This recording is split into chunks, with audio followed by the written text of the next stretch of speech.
In this video, we'll embark on a chilling journey into the seedy world of hacking. Together, we'll code a network port scanner in JavaScript, allowing you to find open ports to expose hidden vulnerabilities. Are you ready to unlock the forbidden knowledge?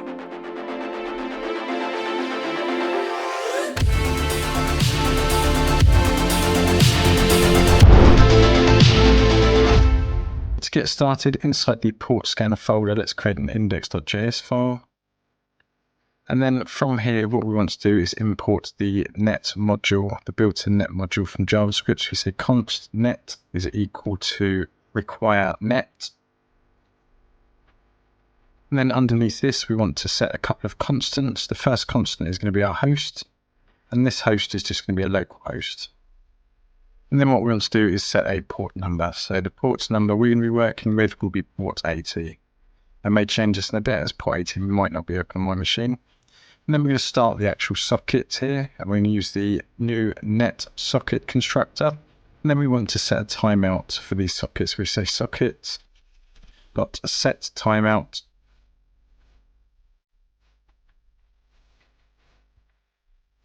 I'm just going to set that to 2000 milliseconds.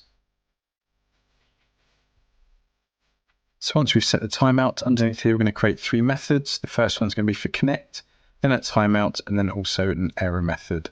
So we're going to say sockets.onConnect.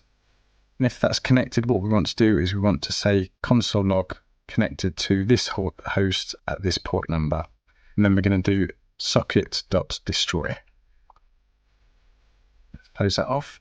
Next one will be the timeout. So socket on timeout. I'm just going to console log that was a timeout on that one. And the next one will be for error. So socket on error. We're just going to console log out the error on this one as well. So no need to destroy the socket on this one because it's never launched. And then at the bottom here, we can do socket.connect.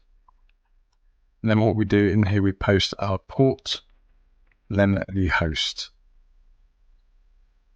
So let's go into a terminal, open up a new terminal, cd into our port scanner. So port 80 isn't open on my machine, and I've probably got a lot of things locked down. So what I'm going to do is I want to ping an IP address that I know it should be open. We're going to ping port 22 on that. And then we'll run node dot. And it's timed out on this one. So let's try port 443, which is the SSL port. You can see we've connected to port 443 on this. So that's great just for doing one port on an IP address, but let's say you want to scan one IP address for a range of ports. It's not much difference to the code. It's quite easy to implement. So here for port, what we'll do is change it to start port. And then we'll create another constant for end port.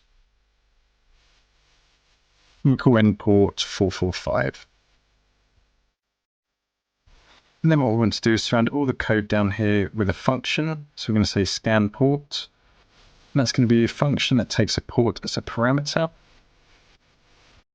And then what we can do is scroll down to the bottom here and just close that. And then underneath here, we can just loop through those ports. So we say for let port is equal to start port. And if the port is less than or equal to the end port, and then we're going to increment the port number here. And then we're going to run the scan port function, and we're going to inject that port as a parameter in there. So if we click save, and then we run this again,